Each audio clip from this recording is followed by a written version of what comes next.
Good morning, student.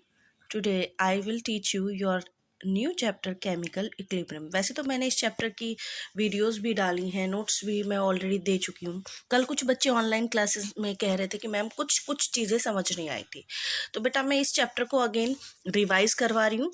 थोड़ा ध्यान से आप इस वीडियो को देखें और समझें। तो हमारा पहला टॉपिक है केमिकल इक्विलिब्रियम। तो पहले हम समझेंगे केमिकल इक्विलिब्रियम किसके बारे में है, क्या है ये।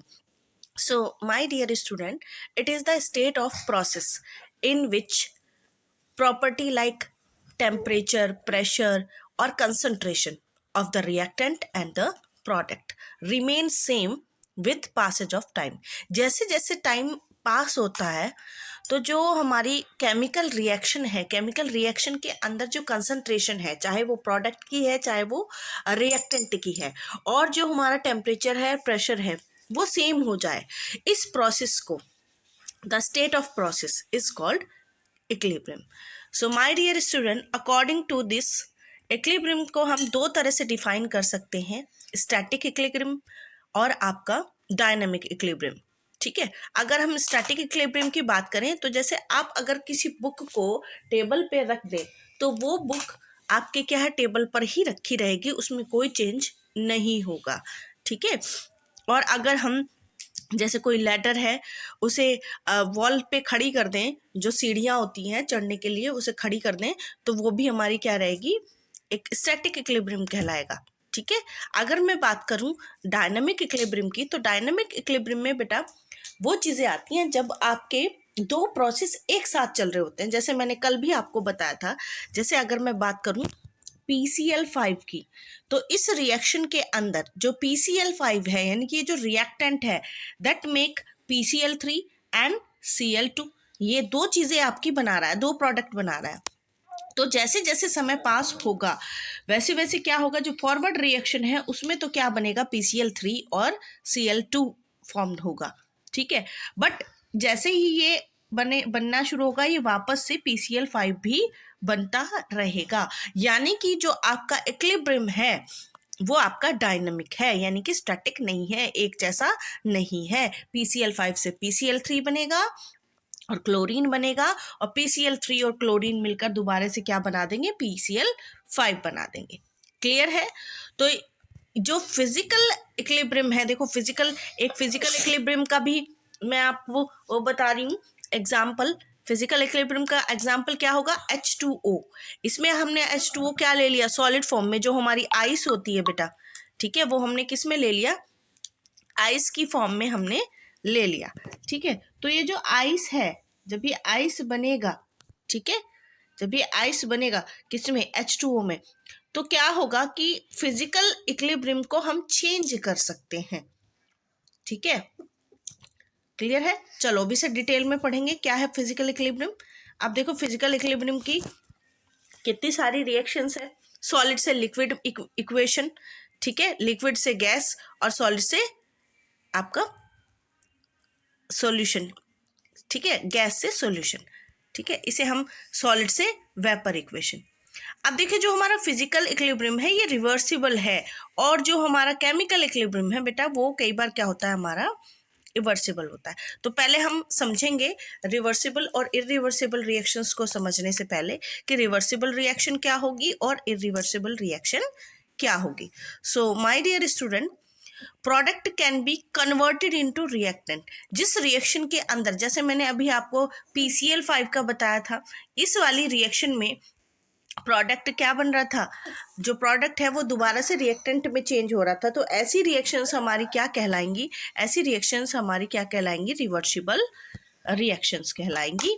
ठीक है, और ऐसी जो रिवर्सिबल रिएक्शन है, इट इज परफॉर्म्ड बाय, या हम कह सकते हैं कि ऐसी रिएक्शंस हम क्लोज कंटेनर में करते हैं। ठीक है, और जिन केमिकल रिएक्शंस को हम ओपन कंटेनर में करते हैं उन रिएक्शंस को हम क्या कहते हैं, इरिवर्सिबल रिएक्शंस कहते हैं। जैसे अगर आप ओपन कंटेनर में, ठीक है, पानी को रख दें तो पानी की जो वेपर है, देखो पानी वेपोराइज तो जरूर होगा, ठीक है, लेकिन वो दोबारा से क्या है आपका लिक्विड में नहीं होगा, यानी कि product can not be converted into reactant. तो ऐसी रिएक्शंस क्या कहलाएंगी, इरिवर्सिबल रिएक्शंस कहलाएंगी।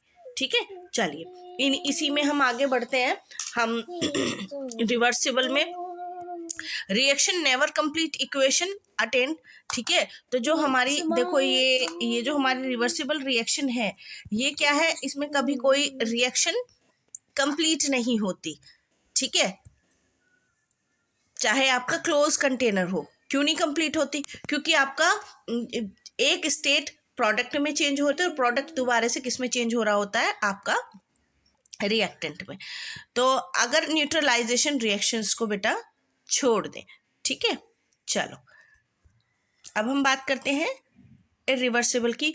तो इरिवर्सिबल में जो रिएक्शंस हो जाती है वो ऑलमोस्ट क्या हो जाती है, कंप्लीट हो जाती है। अगर हम इस वाली ही रिएक्शन को देखें, कैल्शियम कार्बोनेट को, अगर हम इसे ओपन में, इस रिएक्शन को ओपन कंटेनर में कराते हैं तो ये कैल्शियम ऑक्साइड में बन जाएगा और ये क्या बना देगा, CO2 बना लेगा, ठीक है, एक्सेप्ट न्यूट्रलाइजेशन। तो न्यूट्रलाइजेशन रिएक्शन हो जाएगी आपकी, ठीक है। चलो अब आते हैं केमिकल इक्विलिब्रियम पे कि केमिकल इक्विलिब्रियम क्या होता है। तो केमिकल इक्विलिब्रियम रिएक्शन की वो स्टेट है बीच बेटा जिसमें rate of forward reaction is equal to the rate of backward reaction. यानी कि केमिकल इक्विलिब्रियम वो स्टेट है किसी भी केमिकल रिएक्शन की जिसमें आपका प्रोडक्ट का बनना और प्रोडक्ट से दोबारा रिएक्टेंट का बनना, इनकी रेट क्या होती है, सेम रहती है, ठीक है।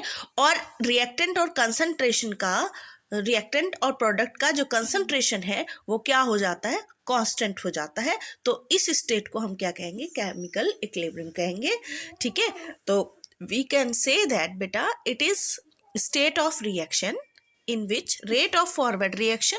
अब देखो मैंने आपको बताया था कि किसी भी रिएक्शन में अगर ये वाला साइन है, यानी कि कोई भी रिएक्शन, ये किसको बताती है, फॉरवर्ड रिएक्शन को, और अगर इधर की तरफ एरो है तो वो किसको बताएगी, बैकवर्ड रिएक्शन को। तो अगर किसी रिएक्शन में इस तरह का साइन है तो आप समझ जाइएगा कि ये रिएक्शन क्या है, केमिकल इक्विलिब्रियम की रिएक्शन है और यह रिएक्शन दोनों तरफ को होती है। यानी कि रिएक्टेंट से प्रोडक्ट भी बनेगा और प्रोडक्ट से रिएक्टेंट भी फॉर्म्ड होगा, ठीक है। तो जब आपका प्रोडक्ट की कंसंट्रेशन और रिएक्टेंट की कंसंट्रेशन सेम हो जाए तब इसको हम क्या कहेंगे, केमिकल इक्विलिब्रियम कहेंगे, ठीक है। चलिए तो देखो इसमें आप एग्जांपल देख सकते हो, रेट ऑफ ए रिएक्टेंट और रेट ऑफ बी यानी कि आपका जो प्रोडक्ट है, इनकी जब रेट ऑफ रिएक्शन क्या हो जाएंगी, सेम हो जाएंगी, तो वो हमारा क्या कहलाएगा, केमिकल इक्विलिब्रियम कहलाएगा, ठीक है। तो RF इज डायरेक्टली प्रोपोर्शनल किसके हो जाएगा, आपके रिएक्टेंट के, ठीक है। RB directly proportional to the mass of B यानी कि आपके प्रोडक्ट के बराबर हो जाएगा। अब इस प्रोपोर्शनल को हटाने के लिए हमने क्या लगाया, कांस्टेंट KF, ठीक है। तो अब देखो यहाँ पर KF क्या है, फॉरवर्ड रिएक्शन के लिए कांस्टेंट है और यहाँ KB क्या है, बैकवर्ड रिएक्शन के लिए कांस्टेंट है, क्लियर है। RF और RB यानी कि ये जो हमारी रेट ऑफ फॉरवर्ड है और रेट ऑफ रिएक्शन है, क्योंकि ये कैसी हैं, इक्वल है, तो हम इन दोनों की वैल्यू रख सकते हैं। यहाँ पर हम यहाँ पर दोनों की वैल्यू रख देंगे। तो रेट ऑफ फॉरवर्ड किसके बराबर हो जाएगी, रेट ऑफ बैकवर्ड के, ठीक है।